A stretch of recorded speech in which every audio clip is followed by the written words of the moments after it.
Anyway, we got that done.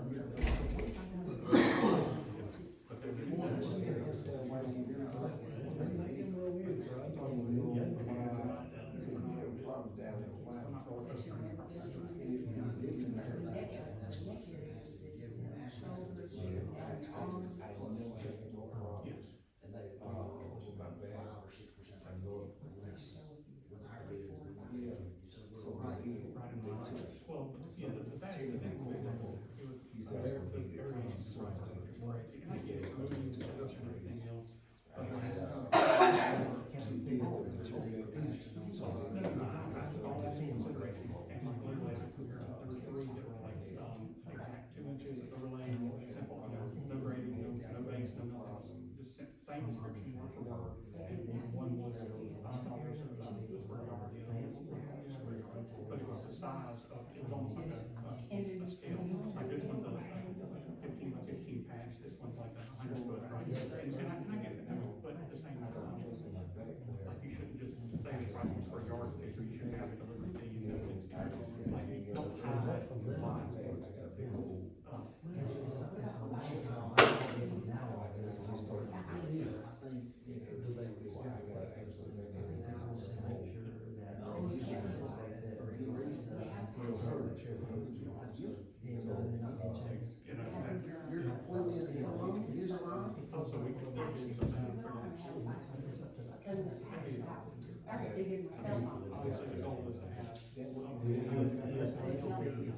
What it is, Yeah. so we just say, well, but they know that when they pay roads, and as long as they act right, then they'll keep it actually. You don't have to go look for another person as long as they act right. So if you compared it against Massey, I mean, this is not Massey. It's Massey, okay, it's just less than.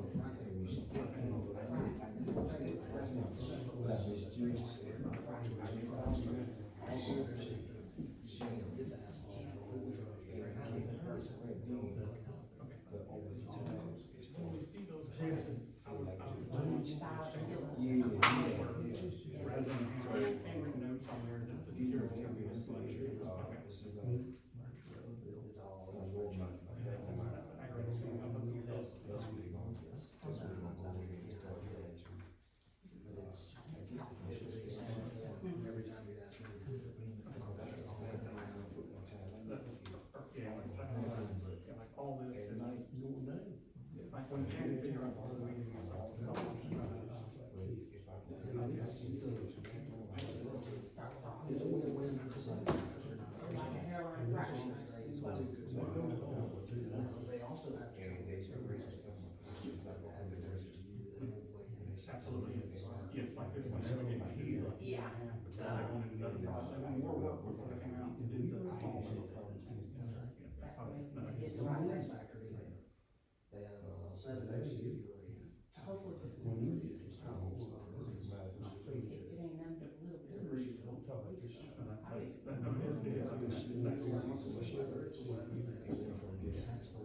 Margaret did 17,000 worth of repairs. Roughly 90 something, not $90 square yard. It was done by, it was, there were some deeper, some not, but it was deep sections, there was no just small. It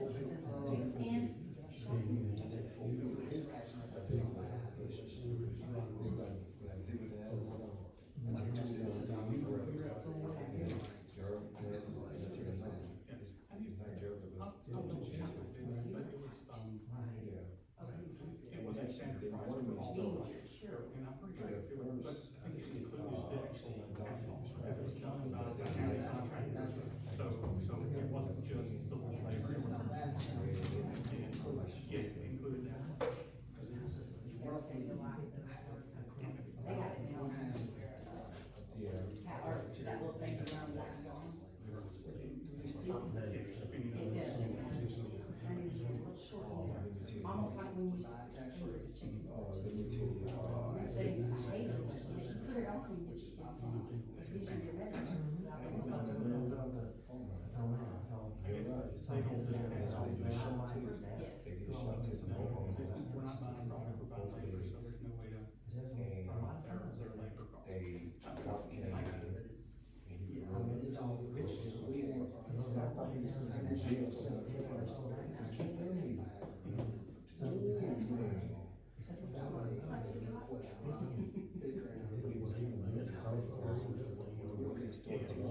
is the job. That's 700 tons,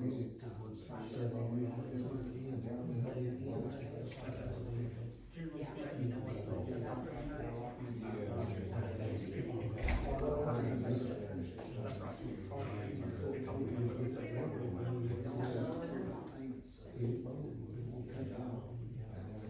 that's right. Or something like that.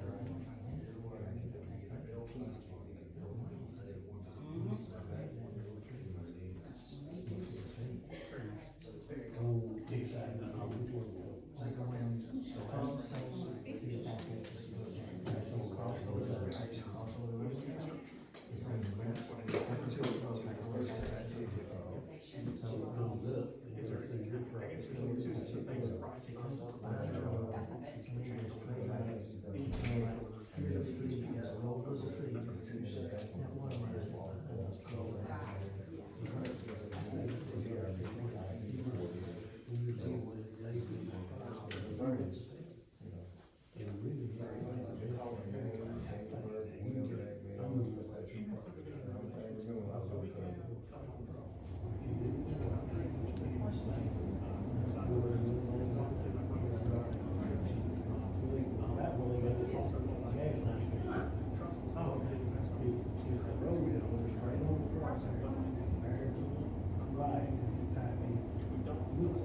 Good. Okay, I'm glad you back. Good to see you.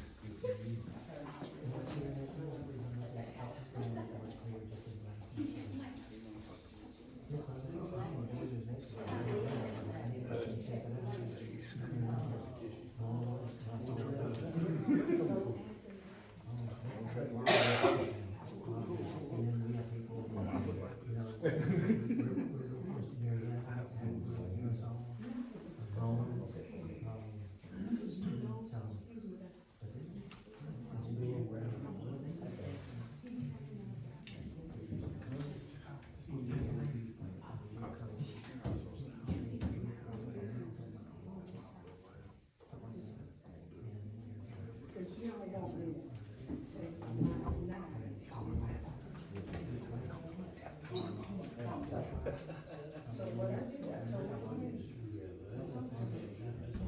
how no reason in front of me is that. Cause see, he pissed off because I called the police and him, one of our all over the building. No, Let's make a pie. If you wanna do the man next door, I gotta do that. yes. Yes. You gonna be in there? I'll bring you food. We're gonna make the chief change the color. It's all over the place.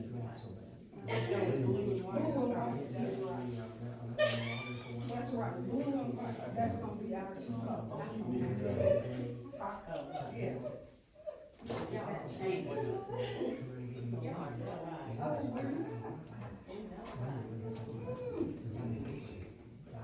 But yeah, that's why I'm gonna call it 911 systems. Yeah.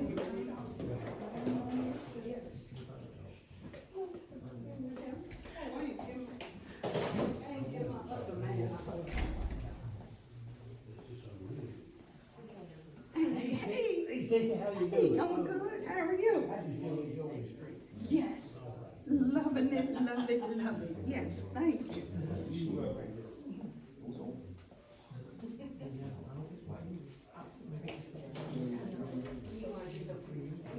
Hi, how are you?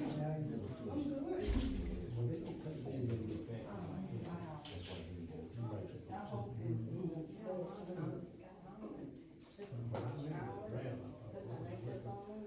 You want what we want to know?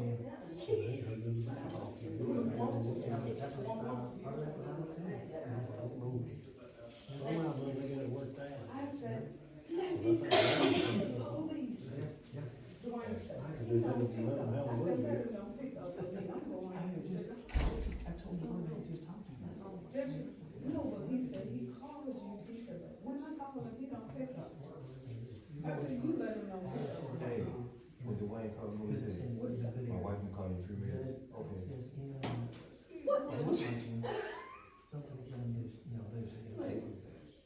You just called his Jay, you called. He called to tell you that I'm gonna call you. Yeah, that's what he just said. He said, my wife gonna call you in 3 minutes.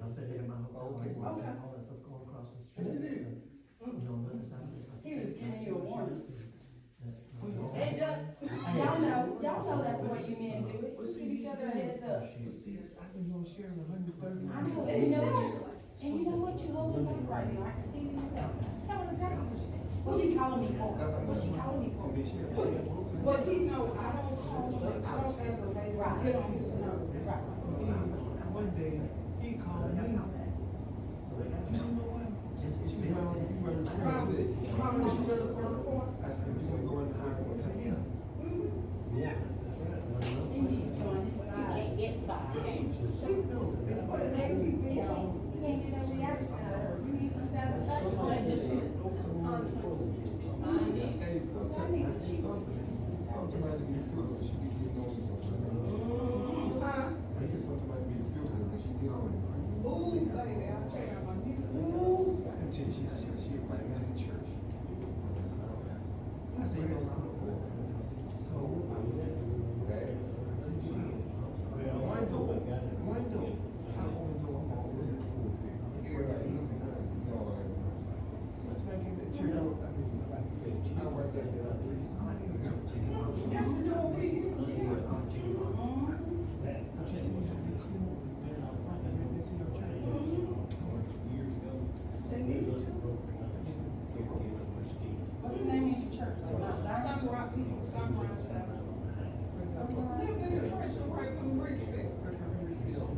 Oh, Sunrise, okay. Sunrise. I know what's that, okay. Hid up there in the trees. I come out there one day. Please do. Yeah, I'm at North Valley now. Okay, well, still, And I'm on praise and worship, so. oh, okay, are you? Yeah.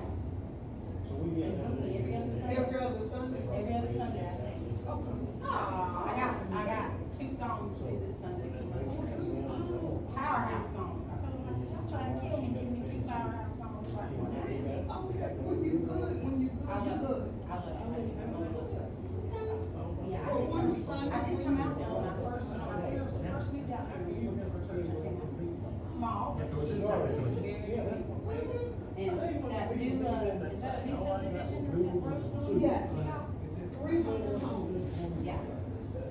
That's on the backside of Sterling Place, right? I'm like, that's a part of Sterling. That's a part of the Sterling Place. Yeah, that's a part of Sterling Place, yeah. I'm still waiting for Brookhaven to link to Magnolia Place, which is gonna go down towards Isbell Road at the other end. It's going all the way down there, yes, sir. Wow. That'll be its own, that'll be the outlet on the same road. It'll come in right there at the front. On the same road? On the same road, and then you'll be able to come out, go down American Street and work your way that way. But I picked up the school bus right now, and I just can't see where they're gonna connect. I saw the school bus, I was just there yesterday, people are waiting to Newport. That's Coach Owens, yeah. I used to never go in there. Because they got so big now that they need a bus in there.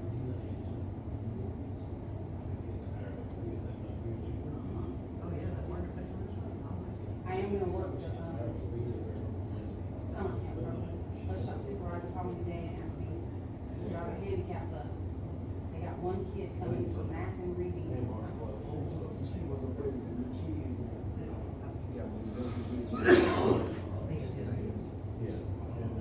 What's he look like?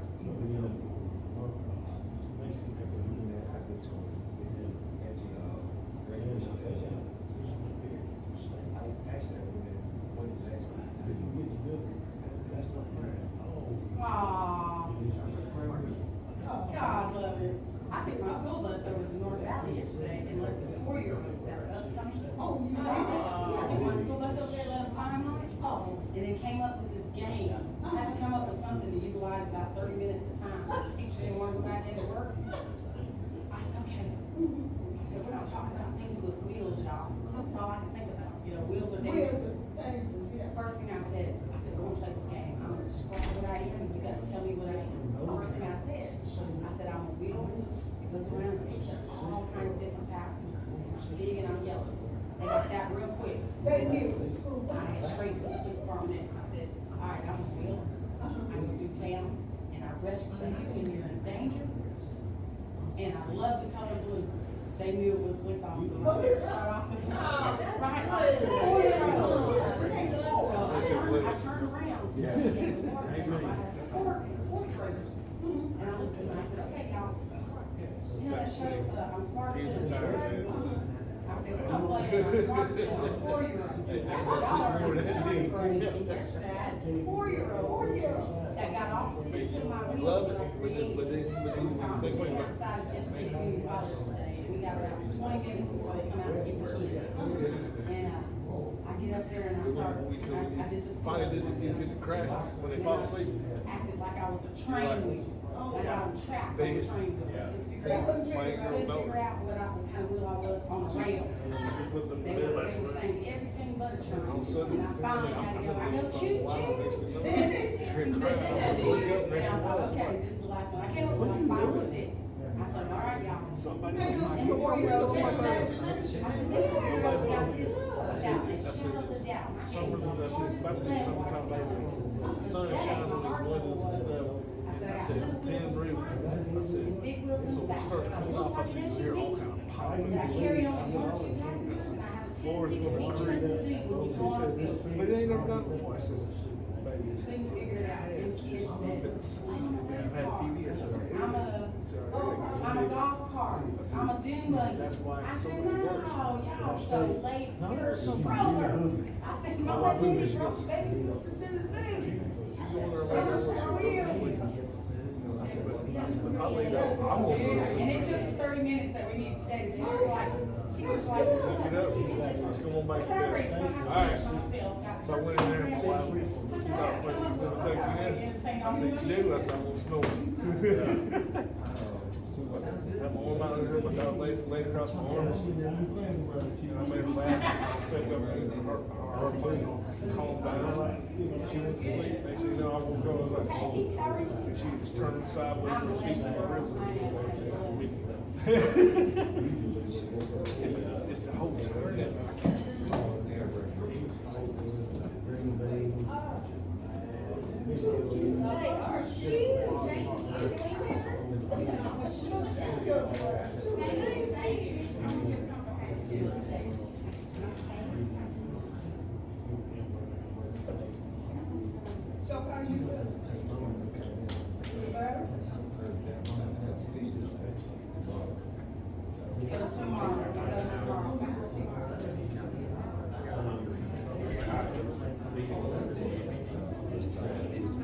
Like a block. It's funny, you when they are like that, they're ill, and they finally fall sick. You're in a lot of times you're in the most uncomfortable position when they have it, but you know, one way you're just like, I'll deal with the pain. Yeah. Then when they find away, you're like,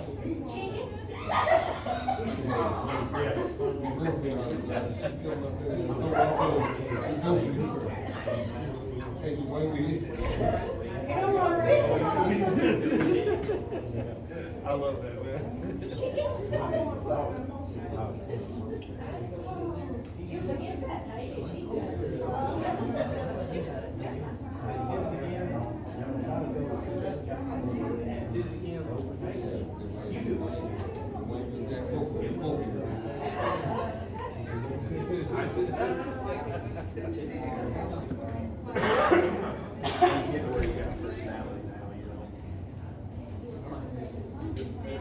It's fun, but when they get to the first line, then they realize I can get loud with it. Then got my seat.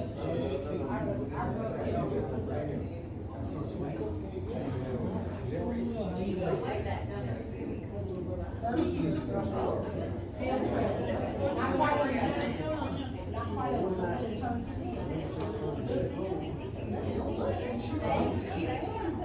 I'll fill the water, baby. Everything comes off when I go home. You're close too,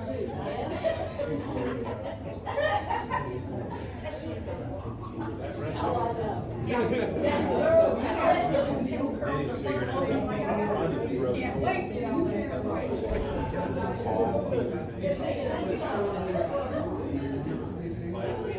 And help my mind he gets bored. Yep. There you get it.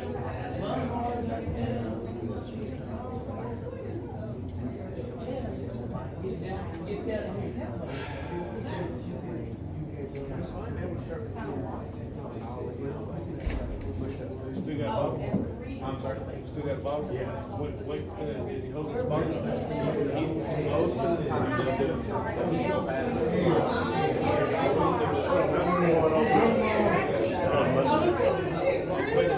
Wait till he goes. Yeah, amazing. Right on with you. All right. Yeah. I don't work too much then, dude. I think my brother-in-law work more than y'all. I'll tell you. But be working for himself, you don't stop.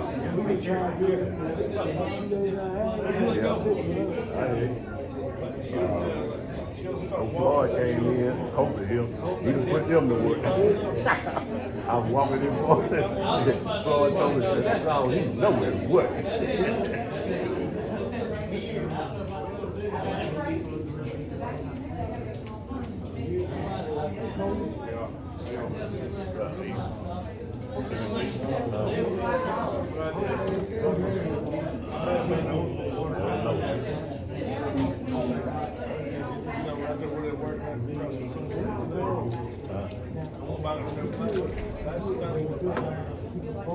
There was nobody out there. They were up there on the coast of church. You can't fall for that. That's an old trick. That's an old trick. You can't fall for that. Y'all be here thinking that shit. I said, you can't leave this out here without dressing for it. Y'all had somebody else to stay out here. I said, I'm telling you, We on. I said, I'm going to start hauling y'all's haul.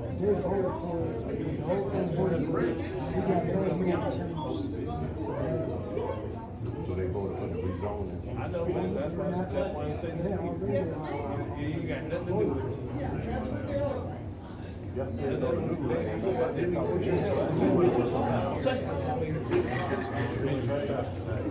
Huh?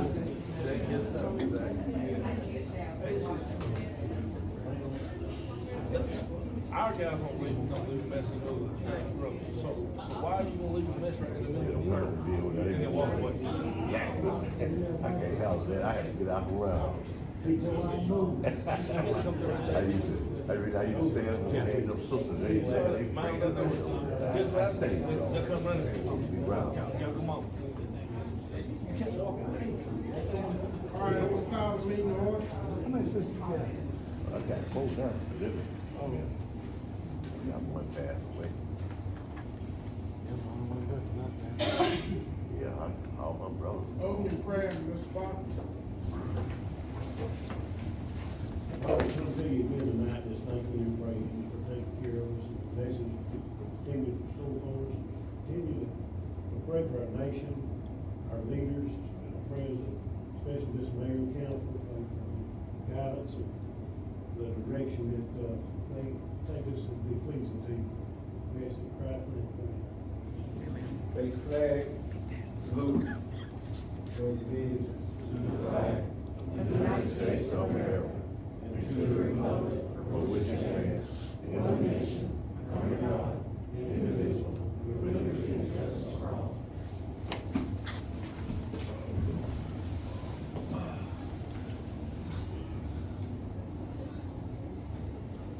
I need a motion to adopt a roll call.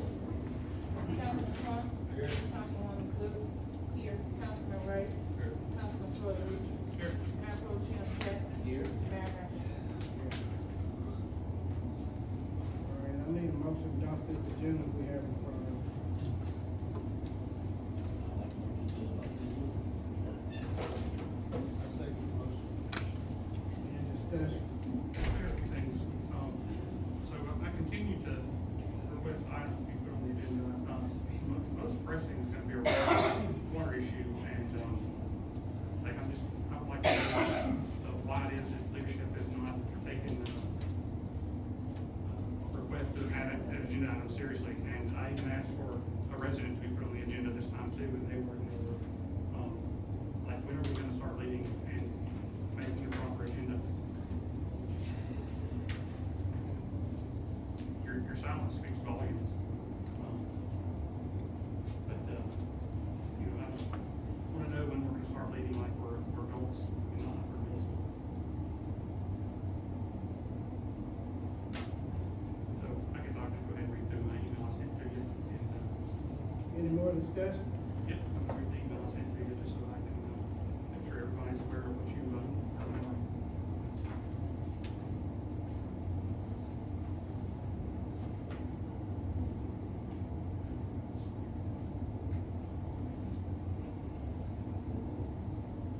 Any more discussion?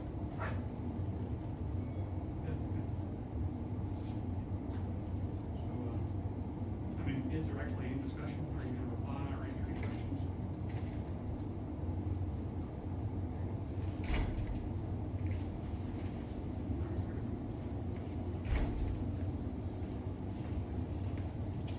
All right, so send an email, said, I hope this message finds you well. As we approach the close of the year, I wanted to bring several agenda items to your attention from, date back as far back as 2024, and we still haven't addressed them. And, the, primary topics are the, sewer inspection improvements, the waterworks, plan. We're voting on, charging the builders more money for each new house, but we haven't actually started working on fixing the problem of the water. We still have not addressed the employee raises. You mentioned the Dillard Park splash pad previously and have not mentioned it again since.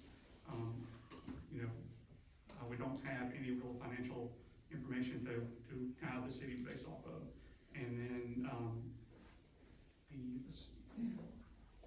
we have no, budget for our water department either. And, we have no capital improvement plan, and we have no reserve fund set up. So we don't know how much we can technically spend and how much we need to put up for a rainy day. Those are just some of the items that, I've been requesting since December. Are we ever going to address these items? Because all these pet projects seem to be coming up and being passed and pushed through, while real work is being left on the table.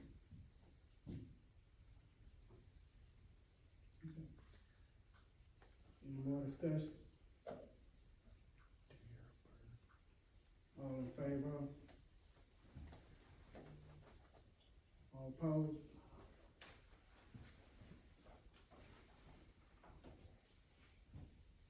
Okay. Formal business, Brad Cornett, to discuss, give us an update on the lawsuit by Matt Torres. Mayor, council,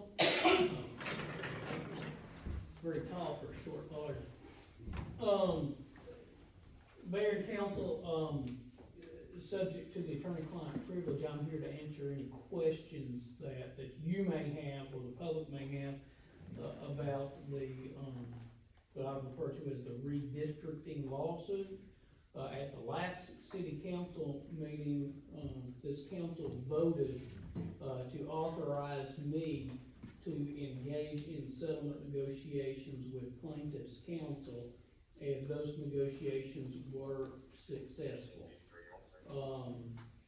The history of the case is that a lawsuit was filed alleging that the city was in violation of the law with regards to its voting districts. An answer was filed denying any liability and raising a number of defenses. As the council knows, the city was in the process of adopting new voting districts, and that was done.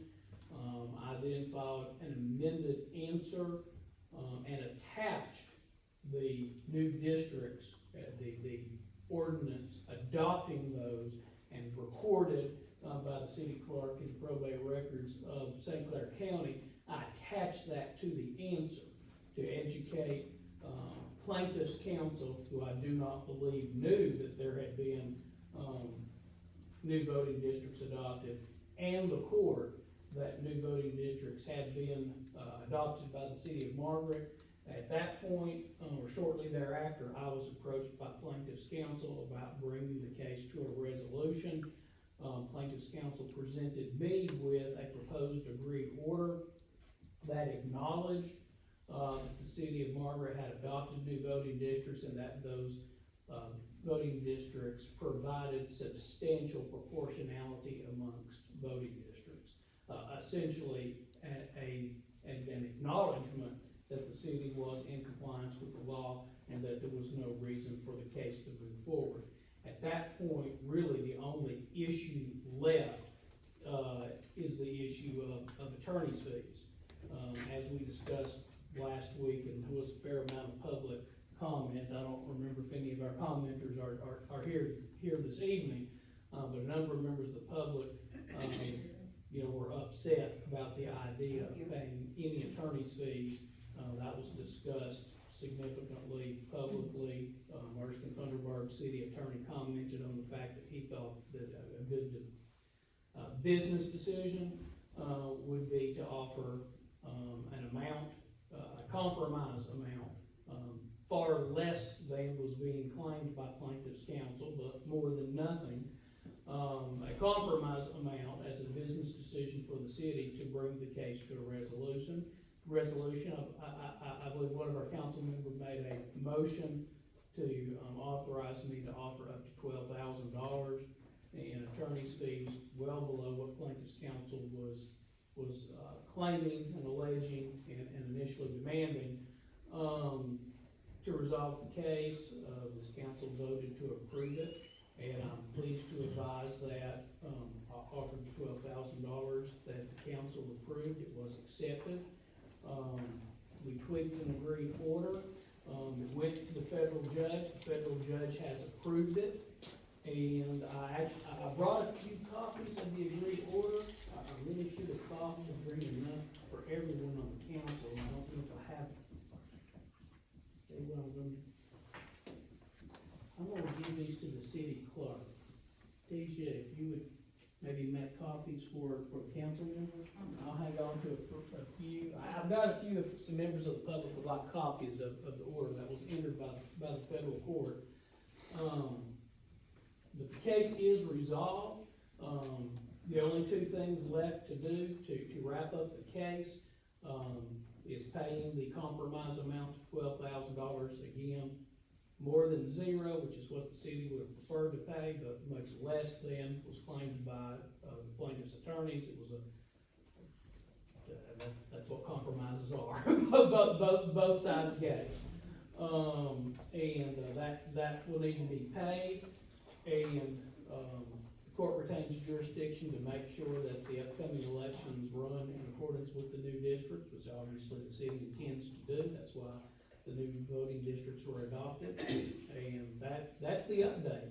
From the standpoint of reaching a compromise resolution where the cities move forward in a proactive, manner, I think it's a good resolution, and it's in keeping with, what the council voted to do last week, and in keeping and in accordance with what City Attorney Erskine Thunderberg, suggested at the last meeting.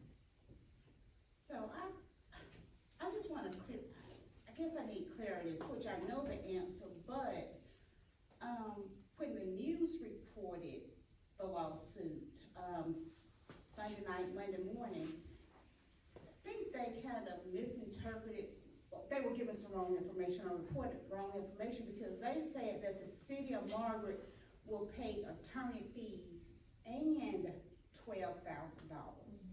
Now, that's incorrect. Yes, That's but it. this is what was reported to Fox 6 News, but. I can't speak to that, but I haven't seen the report. Right. I heard it was on the news, but I haven't seen it. If they reported $12,000 and attorney's fees, that's incorrect. Right. If they reported $12,000 in attorney's fees, No. meaning $12,000 of attorney's fees, that would be accurate. According to this article, it said Margaret will pay attorney fees and $12,000, which That- is incorrect. That's either a typo or just incorrect. That is not true. That is not They true. were trying to learn again last night, that's what they were saying. Yeah, that's how they reported it. Not- They got it wrong.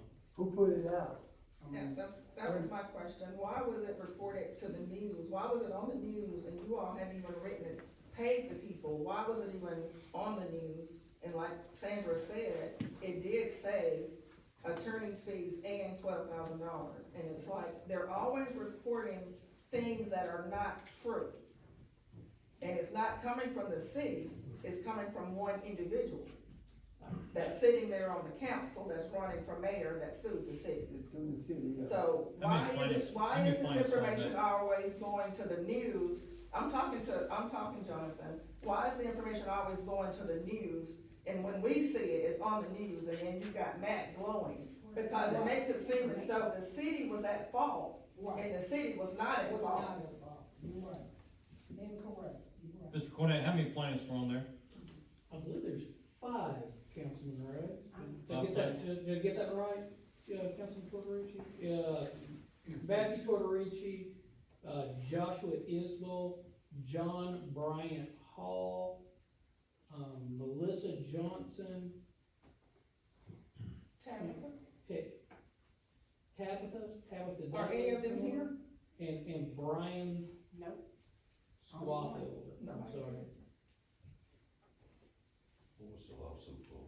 He sued the city because they didn't redistrict. He's talking about 25 years of stuff. And he sued the city. I'm new, I just moved in here a couple of years, I heard about this, and I'm trying to get some understanding about Well, maybe he can explain to you why he did. He said. You can ask the who attorney. is suing the city. The one on the end of the suit, him. You. And you are the mayor No. He's running for the mayor. and suing the city? Yes, yes. Conflict of interest, sir? Okay. Yeah. Why is he suing the city? Ask him. Why are you suing the city, sir? The, voting districts have been out of skew greatly for well over, 20 years. They were based on a 2000 census, and, my district had over half of the city's population in it, and it was unfair and a civil rights issue. But And I- Wait a minute, hold it. welcome to Margaret. But let's be clear, we had to make. May the 26th and. Councilwoman is correct, and that's acknowledged in the agreed order signed by the federal judge, that the city of Margaret could actually adopt, voting districts tonight, and would still be within the time limit under state law. The deadline for redistricting for the 2025 elections is May the 26th of this year. Right. And so actually the redistricting was done well in advance. And the lawsuit. was And filed- that's acknowledged in the agreed order, And the lawsuit was filed 5 months before? approximately, yes. I'm not understanding this.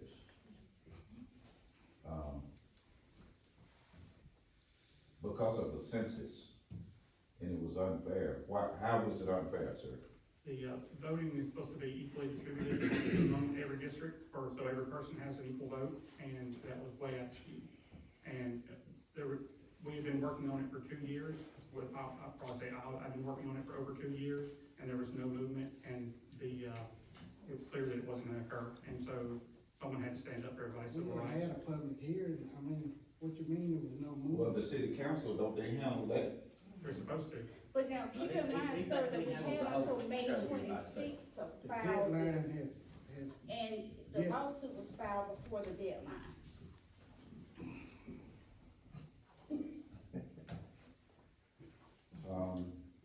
That don't seem fair either, sir. But was you sitting on city council when this happened? Yes, I was the one working for over 2 years to, push the redistricting forward, and for 2 years, it was not making any progress, and then in January, they decided to start over, and that was when. Even though we had till May the 26th. They had until May 26th, but he decided. You still have to wait till the deadline, correct, before you file a suit? Yes. No, sir. Yes. You don't? Well, obviously you didn't, but what I'm saying is, if you file a lawsuit against your own city that you living in, and the deadline is there, how could you file? It don't make sense. How could you file before that? That's what I'm saying. Don't that make sense to you? Anybody else wanna talk about this? For $12,000, which is why that amount? Well, they settled for that amount. Who settled? The city did, as a business decision. His attorneys wanted more. But they already got an amount. Well, where would the money go? explain to him about Explain to them one more time. about the $12,000. Yeah, where would that money go? The business decision that It's was paying made. his attorneys. Well, he wants that lawsuit though. How come he can't pay Both them? thousands gonna pay for his attorneys. Oh, so the attorneys get the money and you don't? That, I assume that's correct. But the check will be written. Let me ask another question. The check will be written to the plaintiff's attorneys, and I assume. Did you get what you sued for, did it happen after the suit? Yes, the lawsuit got me the results it was intended to. The results? Yes, sir. You did get the results Yes, after that? yes, sir. And who settled, who settled?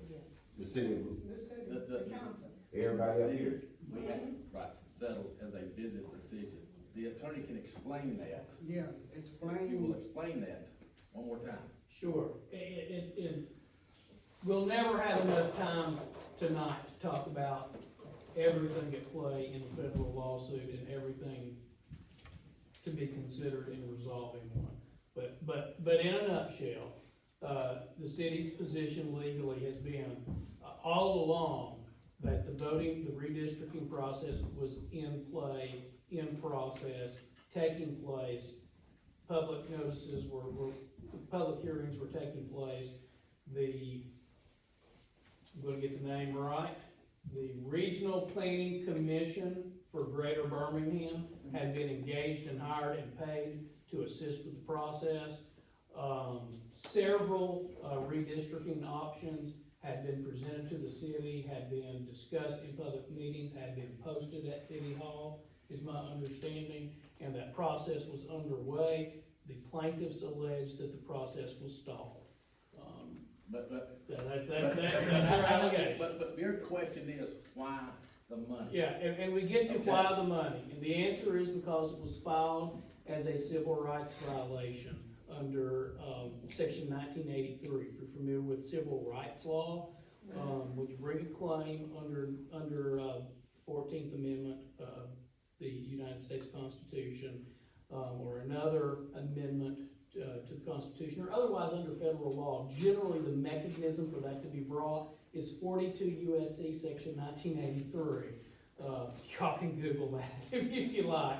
No, I understand what it's about. It's about the politics of trying to run your campaign off of the money of the city and all the taxpayers sitting out here is what it's about. It's the politics.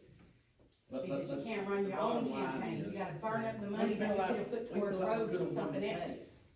But we would've spent probably $50,000, $60,000, $70,000 on our own attorney's fees. I probably wouldn't have charged that much, but the councilman is correct. He is correct. He is correct that there would be cost incurred to continue the defense of the case. And so, if under federal law. Let me ask this question. Why was it a problem to do what he asked before the suit? Well, Should have been done years ago.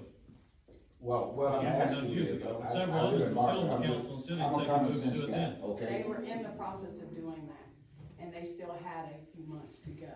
But he jumped and went ahead and filed a lawsuit, because he wouldn't wait till the deadline. That was on the council too, so. Actually, wasn't. Yeah, you were. To answer your question, Back when you and Darrell was just the two on the council, there was just that period. so the It districts, was on there last 4 years too. districts were initiated or created in 2008 based on the 2000 census. The huge population spike started around 2003, but it was not considered in that original redistrict, or fifth districting in the city. So that was when literally we went to 5 single-member districts. It should have been redistricted in 2010, should have been done again in 2020. Most municipalities handle it as soon as the census comes out, and so that the districts are fair. Our county has done it, other cities have done it. Most cities have gone to at-large because that's just easier. At that point, you don't have to fret with going through the process every year. But I have been pursuing it since February of 2023, and really before that, but because the previous Mayor Wilson would not even put it on the agenda and to talk about it. He told me that Mayor McIntyre and Councilman Chapman would not go for it. Mayor Howard reaffirmed that before he resigned. He told me they would never do it. City Attorney Erskine Thunderberg told me that they did not have to do it and they were not gonna do it until someone sued them.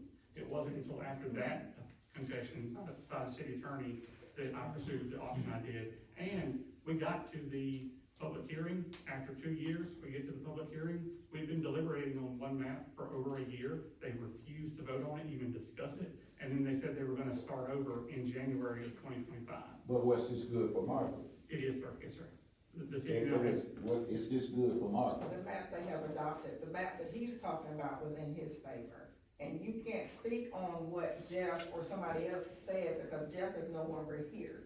Jeff is deceased, and you're saying Jeff said that James and Darrell wouldn't do it. That's not right. It's because it didn't work out like he wanted it to, so if Matt doesn't have his way, then this is what happens. Yeah. Because he didn't try to work with the council, you had a deadline, so you had time to get things done, but he chose to go about it this way. And that's not in the best interest of the city, to sue the city and the city to have to pay out money. Exactly, because he's doing it for personal gain, so he can say, look, I wanna run for mayor, look what I've done for the city. That's the politics. so, basically, it was inevitable that 25% of the city controls the majority of the council votes, and it wants to be maintained to keep it that way, and that had to be corrected. I think he answered my question. Mr. Mayor, can I ask a question, since we're allowing the citizens to ask a question? And it goes in reference to lawsuits too. Can I ask why you're suing the chief of police and the mayor then? We need to move forward with this. Okay. Any more questions? Exactly, won't answer my question. Any more questions for Mr. Mr. Cornell? Cornett, do you wanna answer her question? I have to call you back. In relation to that case, do you wanna answer that question? You ask me if I want to, it's not the issue I'm here for. Carry on. But, I mean, there is a separate lawsuit, there is a separate federal lawsuit. And I represent the city, and the mayor and the police chief in a lawsuit where Councilman Tortorici is alleging, violations of his First Amendment. Thank you, That- and that- that's that's- by the that's- same city councilman. That's, I mean, that's not correct. I don't wanna get into it, yeah, I mean, I respect Councilman Tortorici and the whole council. I'm not here to, How much? I'm not here to pick. How much does Amy cover in the city versus the city cover? On this lawsuit, this lawsuit is not covered by the insurance policy, except with respect to defense costs up to a maximum of $10,000. The city's policy with AMIC has what's called a non-monetary suit endorsement, which means if a lawsuit is filed where there are not monetary damages involved, then AMIC will pay defense costs up to a maximum of $10,000. That's part of the economic decision to settle this case, because AMIC would pay me up to a maximum of $10,000 to defend this lawsuit. But the city is paying, his attorney fees are coming out of the city. That is correct, because there's no coverage under the AMIC policy, on the claim on redistricting. And that's why we had to come to the city council and ask for authority, to negotiate with plaintiff's attorneys on their attorney's fees to resolve the case. And as the councilman pointed out, if this drug on and on and on and on and went to trial and motions and depositions and so forth, the $10,000 in defense cost coverage from AMIC would have been exhausted. We actually had 2 depositions scheduled this week. And if those 2 depositions had taken place, the court reporter fees alone would have been well over $1,000, plus attorney's time, plus the plaintiff's attorneys were going to fly in from, Richmond, Virginia. The cost to go forward with depositions this week, both sides combined, would have been thousands upon thousands of dollars. They were gonna rent out a conference room at the Holiday Inn, Garden Suites in Trustful. I mean, it was just gonna get real expensive really quick. And the city's coverage with AMIC was going to be exhausted, and the city was, they're gonna have to start picking up the bill. And that would have gotten expensive. Excuse me, I'm new, I'm real new. Yeah, I'm real new, who's suing the police chief the same gentleman, Tortorici, and who's running who for else mayor. being sued? The police chief? The mayor of the The city. mayor, The mayor is being sued and the police chief and the police chief. for not what? For Councilman Tortorici's allegations that his First Amendment rights were violated. About the same thing? No, No. no, sir. It's a No, different- no, when they put him, asked him to Let me ask lead you. one of the meetings. Yeah. Councilman, could you explain that to me? Yes, sir. There's a recording policy that was, I began recording meetings in February 2023. The council passed an illegal motion to not allow any recording of city council meetings while I was on vacation, while I wasn't here for a meeting.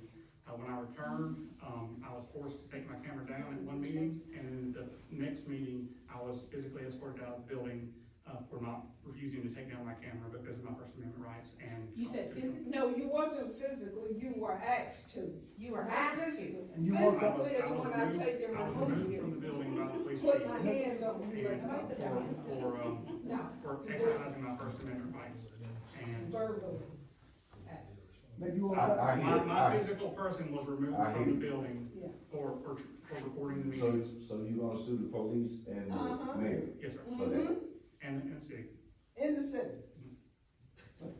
Because you were asked, which the mayor has the right to do when you Right. are acting out of control Inappropriate. and you're I'll be happy to speak to you later. disrupting I'm the talking. meeting. Yeah. I'm talking. You want that. And this mayor wasn't even in the position at the time when it was all Yeah, applied. There you go. yes, I do. All right, Mr. Cornell, thanks. Well, yeah, I'd say, I just direct, But I hear to conclude, the economics just simply got to, it made sense. I'm not here. For the city to conclude the lawsuit. None of us agree. And legally, But it has to be legally, just a city. I think it's a good resolution for everybody. Can I ask? I know everybody's upset about the lawsuit and the $12,000, but ultimately, I think in many respects, it's a win-win. Wouldn't that lawsuit go to a 12 jury of citizens if it went to trial? It depends on which lawsuit you're talking about. I'm talking about the one that you have in hand, that you're discussing right now. The redistricting. And what was our percentage rate of winning this case if we went to trial? Honest opinion. Well, we obviously denied liability, and I was vigorously representing my client. And it would have been my anticipation to file what's called a motion for summary judgment, which is a motion where you go to the court and say we don't need a trial because the undisputed facts point to resolution and conclusion of the case. So I really would not expect the case to have made it to trial, number one. Right. And I'm not here to advocate for the plaintiffs, I understand. but I would anticipate the argument being from the plaintiffs and their attorney being, yes, you're right that there are lawful, properly proportioned voting districts in place, but you wouldn't have done it if we hadn't forced your hand. I think that's their position, and regardless of who's right on that, I think the city's in a fantastic position now because we've got good districts, we've got a court order from the federal courts that say we have properly proportioned districts, and aside from, I guess I'll say the hurt feelings of over the $12,000, and I don't mean to belittle feelings when I say the hurt feelings, I mean to belittle. Apart from that, I really think that the city's coming out ahead on this. I think this is a win-win. I think that the city's in a real good position to move forward in a positive fashion. All right, And thanks, let me be we're gonna move absolutely on. clear, the lawsuits that I brought are not about me. It's about standing up for people's civil rights and everybody's rights, and stopping the city from violating the rights and continuing to break the law. Okay, we're gonna move on. Keith? Yes, sir. Diller Park, it's next on the agenda. Okay, I actually have a couple of items, Mayor. You wanna Okay. do Diller first, or would you, want me to go easy to hard? Yeah, it don't. Okay, well, if you'll indulge me, I can give you an update on the Brookhaven project.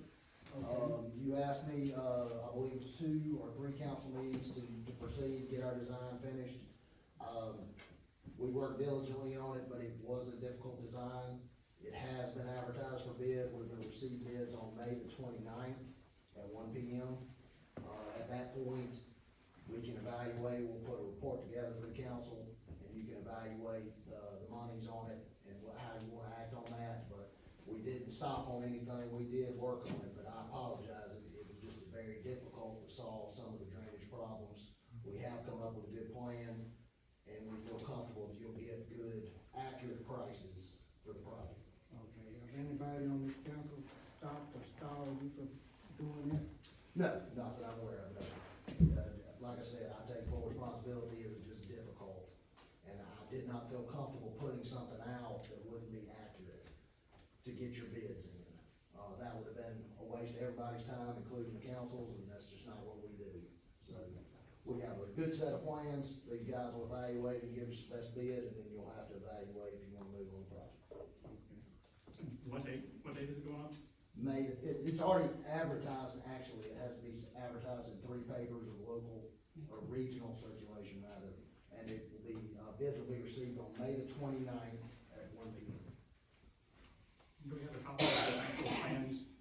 Yes, I brought those, and they're certainly available. Bidders will have to check in with me. The purpose for that is for me to make sure that they're qualified and have proper insurance, and that then, I can keep up with who is bidding, so if we have any information to get to everybody, that I'll be able to do that. That's normal operating procedure.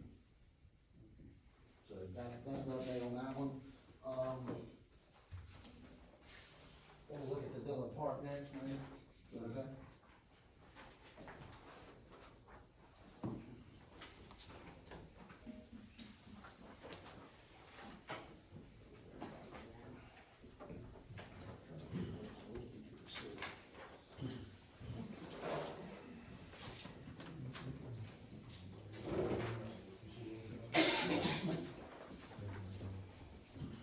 So as you recall, you had what I would call a quote or a budget that a contractor had given you for, basically this scope of work, which is a pre-engineered metal building pavilion, kind of a roof with no sides. It would also include a men's and a women's restroom. So we basically based our design on that scope of work of having that done. There were a couple items that I think were, a little bit vague in that budget, but we clarified those for your contractors to look at. I went over everything with Mr. Barker. You know, it's required if we're gonna build a new restroom facility that'd be ADA, handicap accessible on public property. Also to have hot water to wash your hands and some of those other items, which are all included in what you have. You received 3 bids that we would say are qualified. The low bidder was Mike Morgan Industrial at $203,305. Southeastern Construction Partners was second at $208,233. I've given you their detailed bids just for your information. We would want to accept the lowest and best bidder, which in most cases means unless there was some extenuating circumstances, you would be required to accept the lowest bid. Not only advantageous for us, but that makes everything fair to all bidders that we can talk to. So a couple of items that came up during the bid process was getting the power, the water, and the sewer. So what we would plan to do in the case of these bids was to use basically the same power connection, water connection, and use the septic tank that was at the old building. We talked since that time, Mayor, you and I did, that we felt like the best place for that would be to demo that old building and put it basically in the same spot. We did run around some ideas of maybe trying to find an alternate location to do a demo later. But it looked like to me it would block your parking a little bit if we moved it too much. So, that is certainly a good idea. A couple of options there. We can get you some quotes on demoing that building ahead of time. Or we can ask the contractor who was low to add that up to 10% you can add to that cost. And we could certainly get a cost from them and evaluate it, or we could open that back up and get a cost for just demoing the existing building, and then they would come in for the price they've given you to build the new building.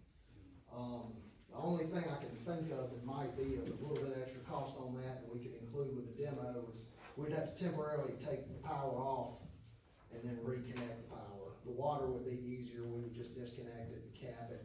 And the septic tank would be no problem as long as we didn't get on the septic lines and mess those up during that process. So we'd probably put a fence around it or something of that nature to do it. The bids were advertised, everything's legal, so you have up to 60 days that you can consider those bids, meaning we would have to tell them our intention to accept the bids or not within 60 days of the bid day. We took bids on April the 23rd, I believe it was. That may have been the day I did these reports for you. So we have about 2 months, up to June that you could consider bidding those. The next steps moving forward, if you voted to move forward with your bids, then we would prepare a contract, contact the contractor, let him know our intentions, work out any of those final details, and we'd be off on the project. Has anybody pursued, like financing grants or programs to help fund for this? Not to my knowledge. At this point, they had a budget from a contractor, so, you know, we kind of based our scope on that as a first step, but it was trying to get something in front of you that, could actually be accomplished. Y'all set me out to do, so that's what I tried to do. And so is there any plan to improve the parking and the driveway into the park? I mean, it's a very tight spot, and this is taking away another, This scope is really. Same thing with the power, I mean, I asked about the whole thing last meeting, Yeah, and we got told to wait until we get this road thing that he proposed up and running. well, and we could use that, and that's gonna be our third item that we can talk about with paving, that certainly helps, but, what I see a lot of times with council is that, you know, we've gotta break it down into some manageable pieces. And if you wanted to improve your park, perhaps doing a nice pavilion is a good start, and then you appropriate some more funds for some more parking or improvements that way. Sometimes if it's too much of a big project, you can never really get anything accomplished, is my opinion. So this is a good way that you've got a good project, but we will also be happy to look at anything else you want. I fix parks all the time, that's what I enjoy doing. So we, you know, you give me a scope of work, we can scope it out, get you a bid, and then you can look at it. What about the drainage issue there? We did look at it briefly, again, it's not really a big part of this, however, you know, let's talk about it, get a scope, and then we can get you a design on it. I mean, we can either put pipes in, we can get the grades better. I mean, what it looked like to me was some of the slopes were pretty steep, and then we could try to create a more gentle slope, then you can cut the grass, and all of a sudden, those things are better. But you gotta have positive drainage to fix drainage, or we don't know that, so water's gotta run downhill, if it's too flat, it's gonna stay wet. That's about the simplest way I can put it, it's a little more complicated, but certainly, would love to look at it, but I do agree that sometimes if you keep thinking of this big project that you can never really get your hands around, you get something really nice to start with, and then that would encourage you to put more funds into it for different phases. I'm just really concerned that this has come up in one meeting and already been bid out by the next meeting with no plan, no attempt to seek external financing or any grants or any programs. I mean, if we sought a plan, I mean, we could do a lot of this at once and get funding for it. Like, I mean, you know, the other project, I mean, it's a year of planning, year of process, year waiting for the grants, but I mean, it's significantly, I seek to call the Kelly Project team, and I called them and had a meeting with Ms. Kelly herself. And the timeline for getting a grant did not seem feasible to the children that are using that park right now and do not have restrooms they can use. It's unsafe, unsanitary, and, I mean. is that the person, you said Kelly, is that the grant program we use through EDC? They're actually an engineering group, they're called the Kelly Group, they kind of specialize in grants. I've worked with them many times, I think they are good, but I would agree, grants are a very useful tool, but, they're time consuming, and you don't have much guarantee of getting anything, but you gotta go for them, you gotta try and put it out there, but sometimes it's good to have a little something going, and then you can get the rest of the park with a grant and do some more things that way. Again, those are certainly decisions for you guys, but The that's what I see. previous person in my seat had, already pursued that, got denied. And these kids are out there every week practicing. I mean, this has been balls and drops over 2 years on the agenda for this park, and during that time, we could have like planned something and actually pursued this. I mean, can't rush something and just throw money at it. I mean, it makes it pretty clear how that money was misappropriated previously when this kind of fiscal policy is being implemented. I hear you. So, speaking of that, though, while you're here, Keith, I'm gonna bring up a point. We spoke about Tupperville's appropriations at the last council meeting. I had previously also reached out to Senator Britt's office and Congressman Rogers' office about appropriations. They both followed up with me, and I've forwarded you their contact information. And they want more information on the projects that we were interested in. And so, I mean, you know, if you do a little homework, you can get some results, and the appropriations is much better than a grant. There, you know, I hope that even if we don't get them this year, we're on the list, and we're likely to get them next year. I think we should go for every possible thing you can get, but it's just a long time. I would be happy to help with those, get those in, we have that work done, so I'll be happy to help with that. And so what is the long-term vision for Dillard Park? I don't think I've heard the holistic plan yet.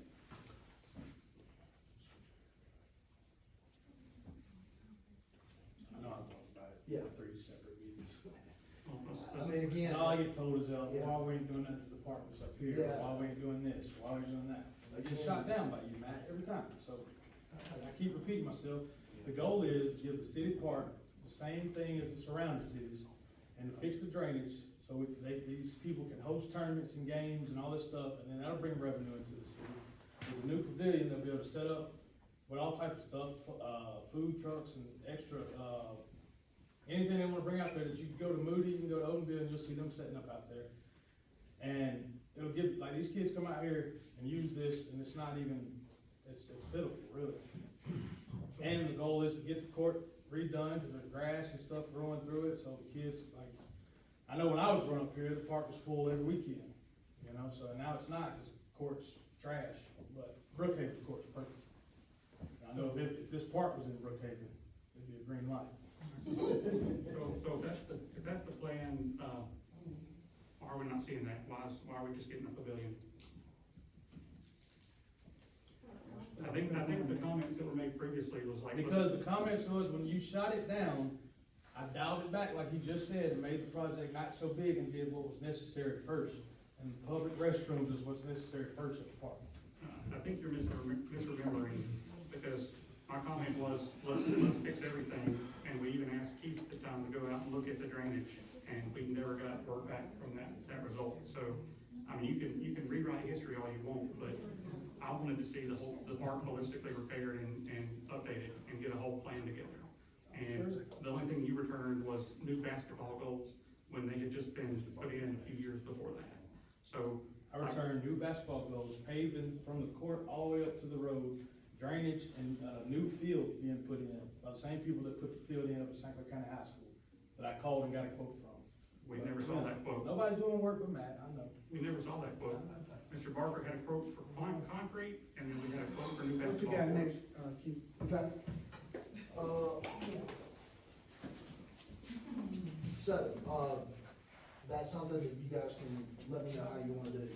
So, the second item was the item for what we're calling annual roadway repair and pavement bids. So this is, I think, is actually good news. I know we talked about it, I'll briefly get it back over for you if you'd like.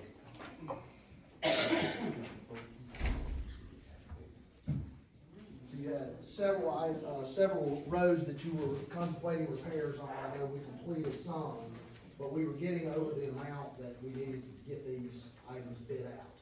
So what you asked me to do was to have this bid that they would give you their best price. We received 4 bids. Our low bidder was Massey Asphalt Pavement, which is a local contractor. They have an advantage because they're close to you guys, so they don't have to bring their machines and everything as far. This contract would lock them into a price for labor for up to 2 years at your discretion. So at this point, you have satisfied the bid requirements if you want to enter a contract with Massey Pavement. At that point, I can calculate any road repairs that are needed and present that to the council, and it would be on a per-needed basis. So, you would have complete control of the contract. You're not obligated to use any amount or even to use that contractor. It's completely at your discretion. What this does is lets you go ahead and get the bid process completed for that period of time. It's very common, Springle, Trustful, Moody, everybody uses something similar to this for this very purpose. And it allows you to plan better because now you kind of have a cost basis on the roads that are needed.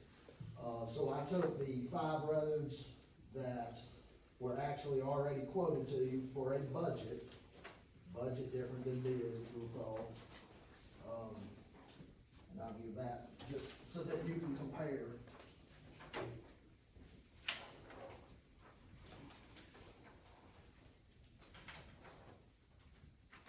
So the first sheet is where I took the scope of work that had already been quoted and I calculated all that, plus I added in the materials that the city would buy, and I came up with your totals. The second sheet is the totals that were quoted to us before, just as a comparison. One item that I wanted to make sure to include is item number 6, Starlight Drive. It was actually already done as a part of your last project. Now, there is still a little drainage problem down in the low area that they left out, but if you'll disregard item 6 for now, for the purposes of this PO, you would exclude the $39,900, and the total would be about $75,358 for all 5 of the road repairs. And if you'll look at the subtotal, not counting Starlight on the second page, they had quoted you $78,692. So that tells you a couple of things. They were giving you a fair price when they quoted you those things, which is really comforting, that they were giving us a fair and equal price. But this normalizes that and lets you know it's exactly by the items that they quoted for you. So if you wanna pay 1,000 feet, we'll multiply that out, and you'll have that price to consider, and then you consider whether or not you wanna make those repairs or not. So the action that you wanna take is to go ahead and accept the lowest and best bid, and go ahead and get their insurance, and have that contract in place with no obligation. And then if you wanted to do any or all of these roads, we would give you a PO, and you would consider it, and then you could direct them to fix your roads. So this is really a win-win for you, and you have no obligation. They wanna work for you. This gives us a legal way to do that, and it also controls that cost, so you know exactly what you're paying for.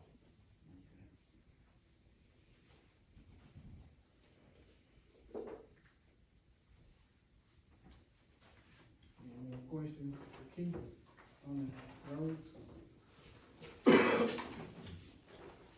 Can you reiterate some of the points we talked about earlier about how, the timelines, 30 days, how this process works? Yeah, Everybody's aware of this. so, a couple other good items that you have if you wanna enter this contract is we require them to come within 30 days. So if you guys vote a PO, then they have to come within 30 days, which helps us because now they're under our contract, not begging somebody to come. Paving contractors are typically not very busy at all in the winter and extremely busy in the summer, so that doesn't matter to us. If you need a road paved, they have to come by that contract. So you kind of have a lot of advantages, again, that they would do that, and they have to honor these prices exactly for that 2-year period. All right. Any more questions for Keith?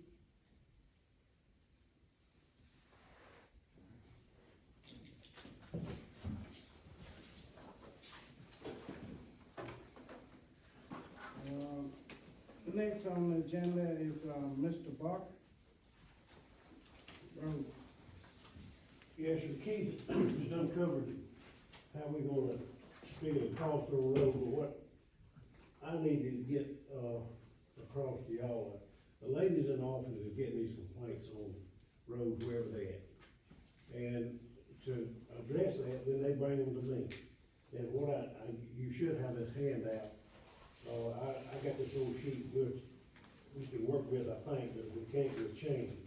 So what we did, I got a number that's 2025 road repair request, District 1, 2, 3, 4, and 5. If somebody calls the ladies, I've asked them to get the person's name, contact number, and the location that we have a problem with. And for this particular report, I had 3 in District 2, and I think 2 in District 5 is all we've had this month so far.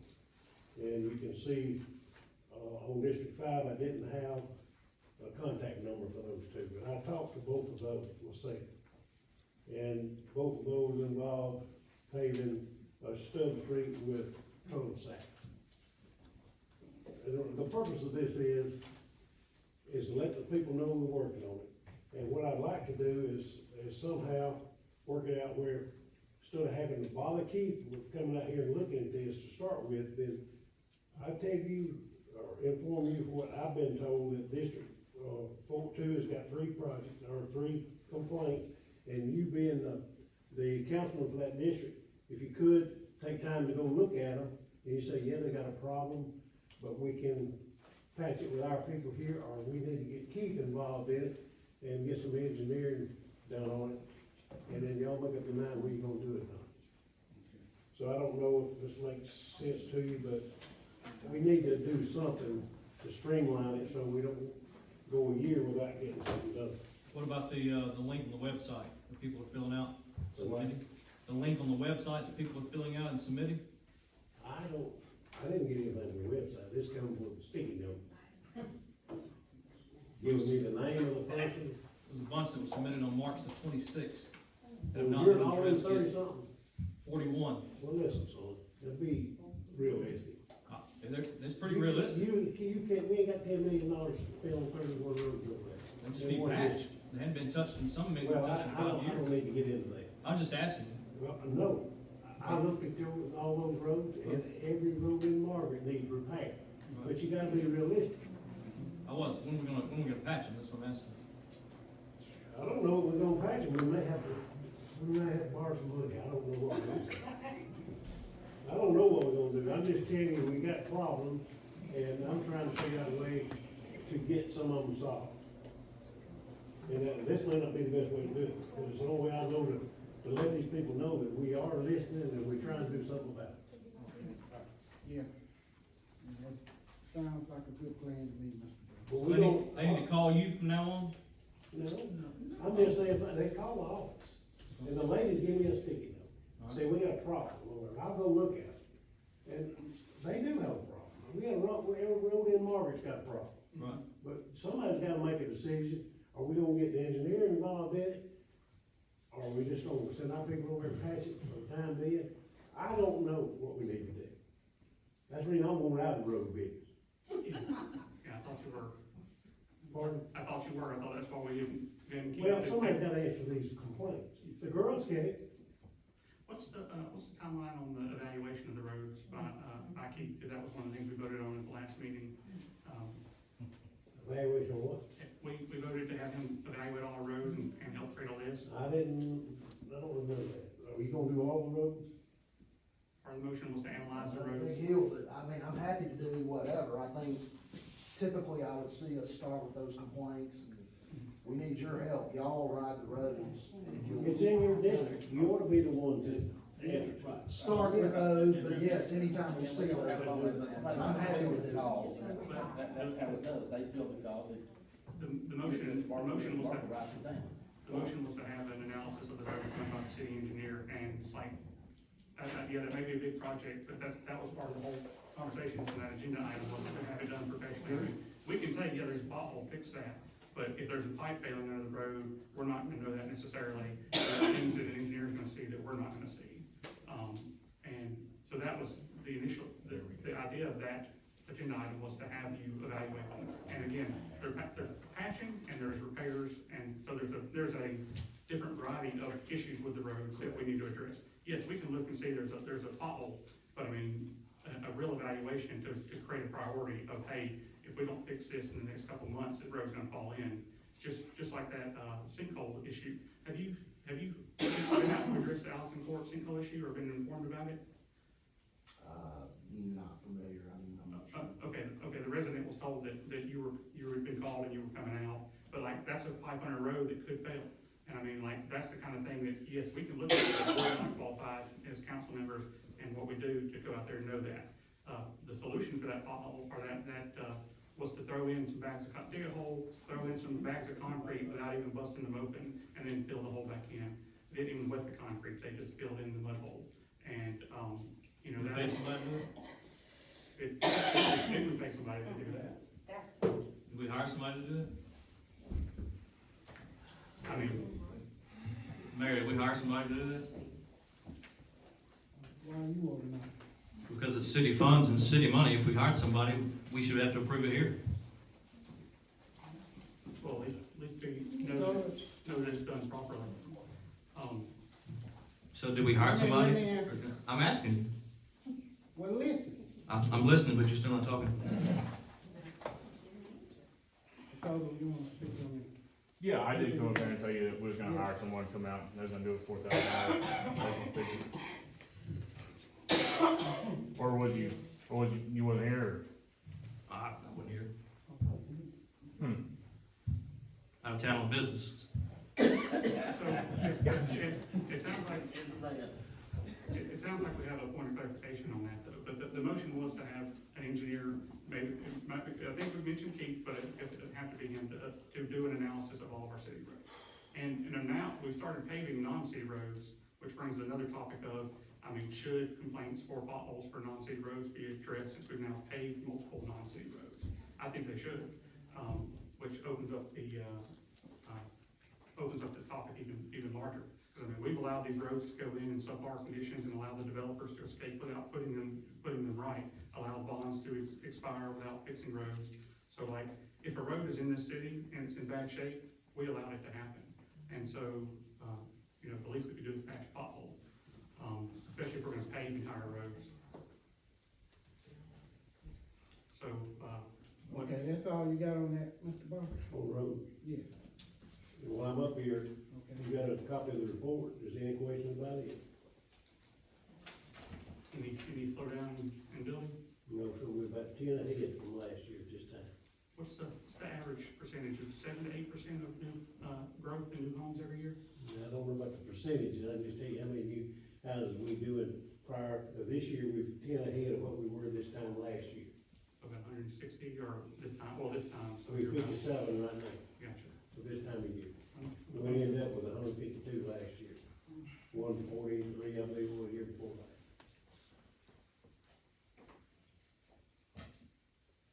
Any more questions for Mr. Barker? Thank you.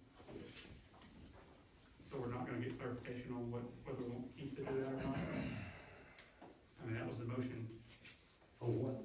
having Keith do an evaluation of all of our roads.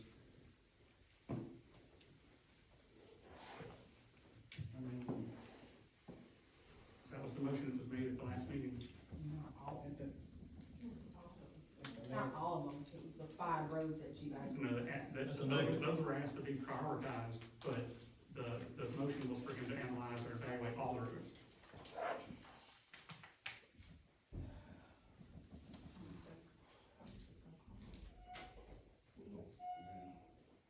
So what are we gonna do? Do a cost come with that? Keith can't get there. Yeah, I mean, Is the city set up to pay that cost Right now. Yes, sir. already? When Mr. Barker gets done, Well, Keith's not gonna be. what's the filling next calls. spot for him to do that then, if He the fills the council calls. agree on that? Then you send it to Mr. Barker. Oh, He what's writes that it say? down. What? Who's gonna process the calls? That's the question. Who's gonna handle the calls? These young ladies here fill all the calls that come in on the complaints. The girls? Right, The correct. ladies do. That's what I'm talking about. Okay, then they send it to you. They give me a sticky note. Okay, so then you either, you go look at it, or you can tell us. to Well, I look at usually it, go look at it. Or we tell Keith to go look at it, then you can tell Keith, can you go look at this road and see what you think? Patch, replace, repair. That's where we're at, right? what costs? 50 hours? Yeah. The motion, Yeah. the motion was for a full analysis for him to, like, just upfront go out and review all the roads, and then we create a prioritize, with council's input, create a prioritized list of the roads. Well, it'd be hard for Keith to just be riding around trying to look at all of our roads. It's- He needs it's- a per call when he goes to the call. Cities do it all the time. Argo just did it, Springville and Moody have done it. Like, I mean, it's a normal practice for the cities to have the roads evaluated and create a 10-year plan for repairs. Like, it's just normal practice. It's not something that's uncommon. How many cities have you done it for, Keith? I mean, citywide, I'm trying to think of one, to be honest with you, I mean, So you. again, it's a little bit bigger job, I mean, I think one of the things is that we certainly have tons of roads that are in poor repair, I mean, I can find all of them we won't find. You know, maybe I can do a little thought in that and let me bring you a plan that would give you some cost on that. But I mean, you know, to sit here and say, I want Keith to go out and look at every road and come back and tell me, well, we can't fix all these roads. Yeah. We're trying to fix the ones that are most important, the one, you know, what the old saying about the squeaky wheel gets the grease, okay? So, Well, we've got these 5 squeakers right here, Mr. Barker's got, he has put it on. Now, do we go look at it, or do we want Keith to go look at it and make his evaluation of what we need to do with that road? And what is the price of that? nickel, Versus. the whole point was not to nickel and dime and add another step in the process for Mr. Barker. The point was to take the burden off of Mr. Barker and get a full evaluation. Then you have a list that over the next 10 years, as we have money, we're gonna repair these Well, these roads. calls are not gonna come to Keith. The homeowner's not gonna call Keith. A homeowner's gonna call one of these young ladies that work here. They've gotta hand it off to somebody. They're not gonna get in their car and go out there and look at the road. So they gotta hand it off to somebody, which is Mr. Barker. As Mr. Barker has just expressed to us, and it's the right approach, if there's a list and the people know what's going to be repaired, they can be patient. But we're also talking about major repairs versus just patching potholes too. Those are two different things. I didn't say we need to hire Keith to, patch potholes. The request was for him to evaluate the roads for larger repairs and larger projects. So he evaluates the top 10, and then we have 10 years. If someone calls up and says, my road's in disrepair, you're on the list for next year, you're on the list for 2 years. Like, if you have a plan, when they call, you can talk to them. If it's just a pothole, we send a crew out and patch the pothole. But like, the idea is not just for potholes, it's for major repairs and major work. And you come up with a 10-year list, and you budget $200,000 a year for the roads, and each year you knock out $200,000 worth of work, and people know what's coming, what's going, and what's in the future. So it's about having a plan for the major repairs, not just about nickel and diamond potholes. Because we could have people working 24/7 patching potholes, and we'll never catch up. But the point of the evaluation is not, hey, you got a pothole, it's, hey, this quarter-mile road is about to fail, or this quarter-mile road needs something. So, it's not about complaining about a pothole, it's a bigger topic.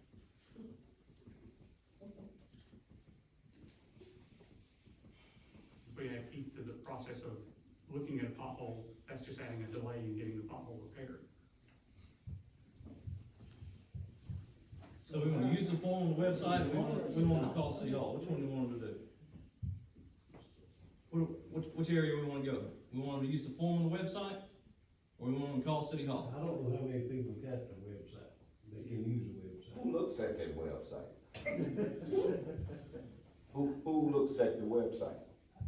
Most of the. I mean, who would look at the website and say, we need to fix Can't this? even use the website. That's my question. Mary, you're the one that said to tell them to put it on the I website. told you that when you sent me 30 roads you wanted to put on there.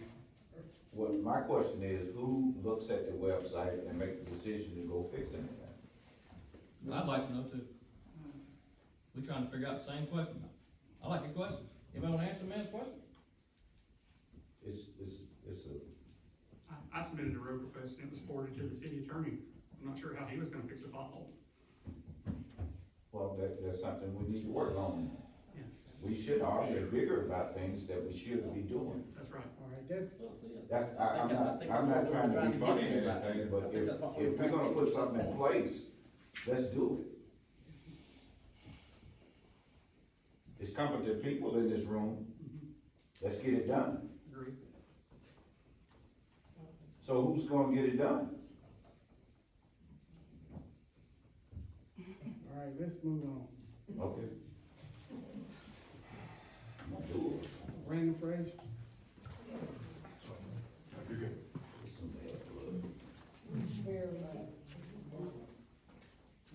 That should. Just wanted to let everybody know, I went a few weeks ago to set up the truck, the new engine that the city ordered. They had to make a few alterations, things like that, in the shop to make some of our equipment fit. We have different air packs and stuff like that. Those alterations were made. Tomorrow I'll be going up to Decatur to check on that and do an inspection. And if everything goes well, we'll have the truck this week. So radios are the second issue. Police radios, handhelds, and car and station radios have all been programmed. I will, on my way up to Decatur, swing in, pick up the police radios. The fire department radios were on back order because they were ordered in high-vis green. They have now been received. Aliases or names for the radios have been created and sent off. Hopefully, I will be able to pick them up when I go, but depending on Birmingham giving the aliases approval, it may be another day. So the mobile radios for the vehicles and for the stations are scheduled for the week of the 28th of this month. So we're gonna try and get those done. But kind of a slowdown with the fire department radios being on back order. They didn't wanna make 2 trips, so That's all I've got. Okay, thank you. So nothing on the roof repairs? So the fire station, we had a few issues that we had with the back porch, a little side step. Mr. Jean and I have essentially taken care of that. Once we get it finished, I'll let you know, but it should be handled easily. The propane tank was in the way for some work to be done. That's officially moved. I had quotes for roof repairs. We had some more people look at it, have some more educated guesses. I figured the best way to handle it was have the most set of eyes on it as possible. We're getting that looked at by another 2 people, and when I get a better answer other than throw some money at it, hope for the best, because I kind of felt like that's where we were at. I don't want to throw money at it, hope for the best. I think we should have a pretty good plan on what's going on, why the work needs to be done, how we got to where we are. So I'll, hopefully next meeting, maybe I'll try and have that done for you. Is there any update on the conversation about the new fire station and design? New fire station, I talked to an individual, I cannot remember the name at the moment, from Brookhaven. They said that when they are done with the building, we get first dibs, anywhere from 3 to 5 years. So, Jason Williams? Possibly, I'd have to look back at my notes. I've got my notes on it, but. Okay. So, but no work on the design and actually a layout of a new fire station with the engineer? No, I figured we probably needed to know sizes of trucks and the equipment we were gonna put over there, so. That was kind of, and depending on how this truck goes, I think we'll like it, but, you know, possibly standardize a little bit later on if we decide to buy another one, we can get something very similar. Know the sizes, know the way it works, and be able to kind of fit the building around it. I'd rather the building fit whatever we put in it, instead of us fit whatever can fit in the building. That's kind of where I'm at right now, so. Yeah, that's the conversation we had before. Yeah. And, all right, well.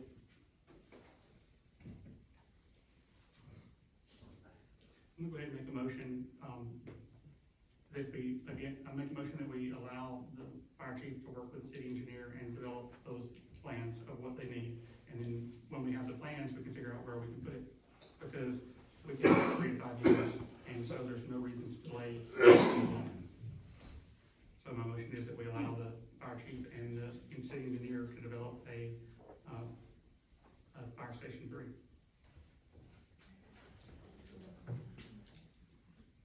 That's my motion, and you guys would like to, that's up to you. I'll do anything you want me to, so.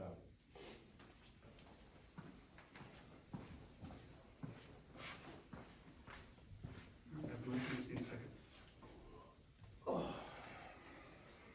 Made a motion, need a second?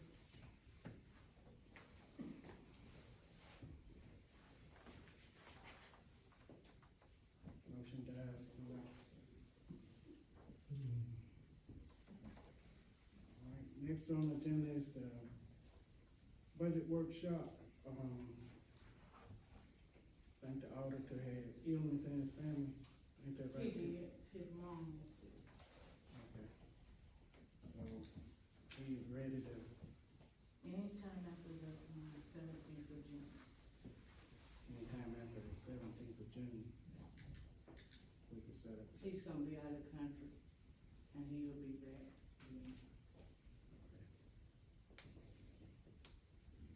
If we'll look at that later, then we can set up that. Okay. Okay, next on the agenda is the water impact audits. You got that? We just had this. Just got research.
actually moving forward, getting the water tower, because, I mean, we're 2-year project, we're already 4 years behind. Now, that, I mean, we're starting to get the money now, but we're too late already. Should we have the engineer address, working on a plan for the new water tower? Because I thought you were already working on it. I thought you were already in charge of addressing all of this right here. Isn't that correct? I mean, we are, and we're certainly doing some planning, but, I mean, at some point, we have to start that design and do that work. So, that, I don't think I've been authorized to do that yet. Again, it's just a matter of going from a planning process to creating plans like this is kind of a different, more detailed direction that I would need. We gotta do it. You don't have much choice on it. There's definitely some advantages. If you have those plans ready, sometimes that aids you in getting some grants and things that we would love to have. But it also then lets you send it to these contractors and get a more accurate amount of what you really gotta have. So those things, they need to be done, absolutely. If I misunderstood, I mean, we were thinking on it, but, you know, we also need I've to, misunderstood too, 'cause I we need to acquire the property, we need to have a plan of where we have a good understanding of what we want and need.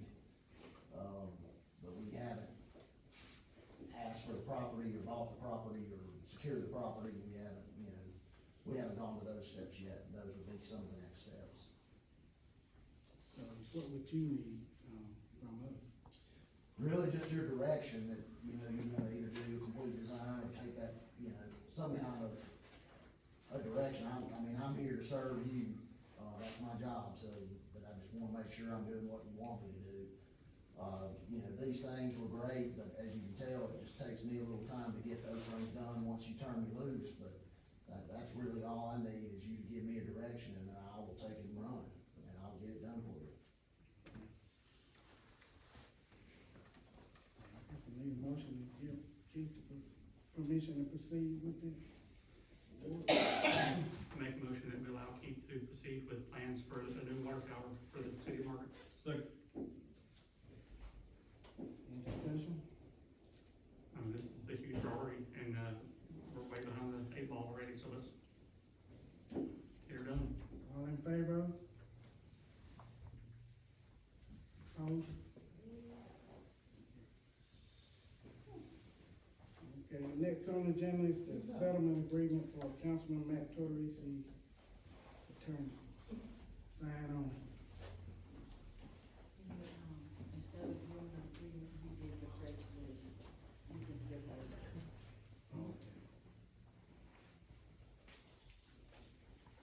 All right, new business, approve the minutes for 4/15/2025.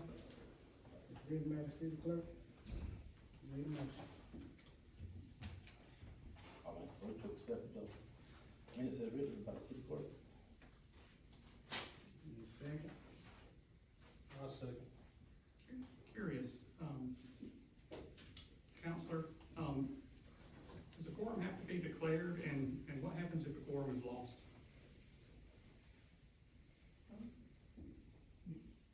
You're asking that? Yes, sir. I would have to pull the out of that code to get you of that, but I think what's for is declared in human court, right? Is that an issue with last name?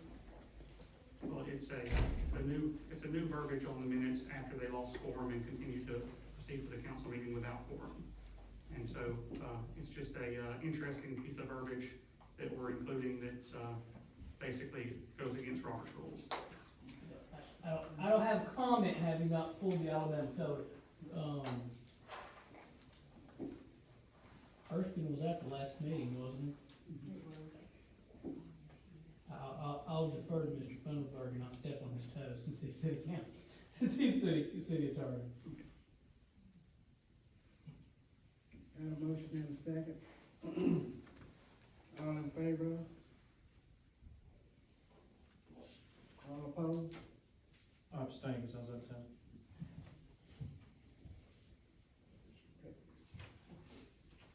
Next on the agenda is to qualify the fee for the candidates? Yeah, I need y'all to set the qualifying fee. The, previous qualifying fee is $50 to qualify for the election. Okay. So if y'all wanna discuss whether or not y'all wanna keep that, or you can make it less. I have no problem keeping it like it is. So if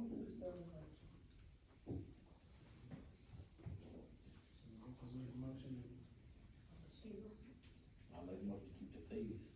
If you get that, they work. I need a second. Second it. Any discussion?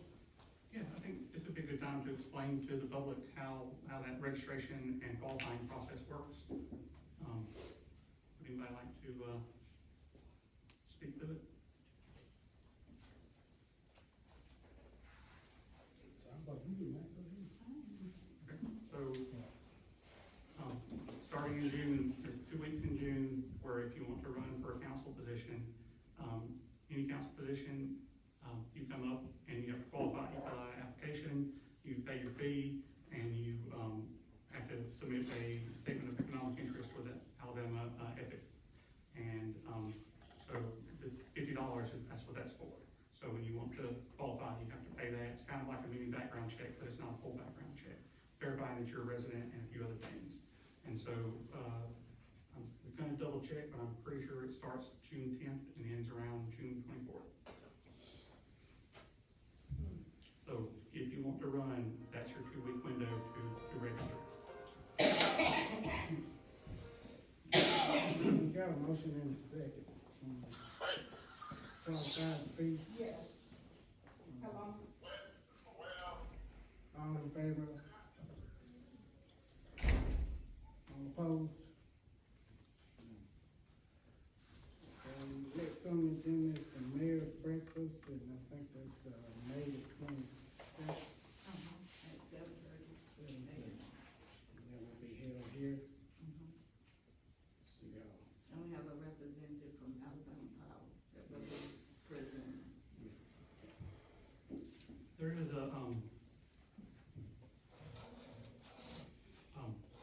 caterer that's here in Margaret. She's catered a couple of the other, mayor's breakfast. Sheila's catering, Sheila Wisenhunt. She, catered Steel most recently, but she's local and does catering for these kind of events. Sending city employees so early in the morning to Cracker Barrel to bring back food that's cold by the time it gets here. I think it'd be, for a comparable cost, we could hire a local resident to cater the event. I would recommend we get, well, we don't have time to get quotes and turn it back now.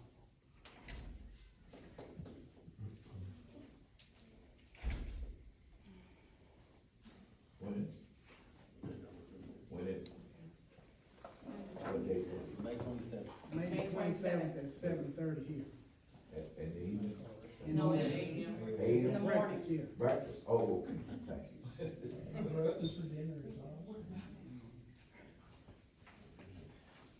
All right, with that concludes our agenda. Need a motion to adjourn. All the motion that we adjourn. I say,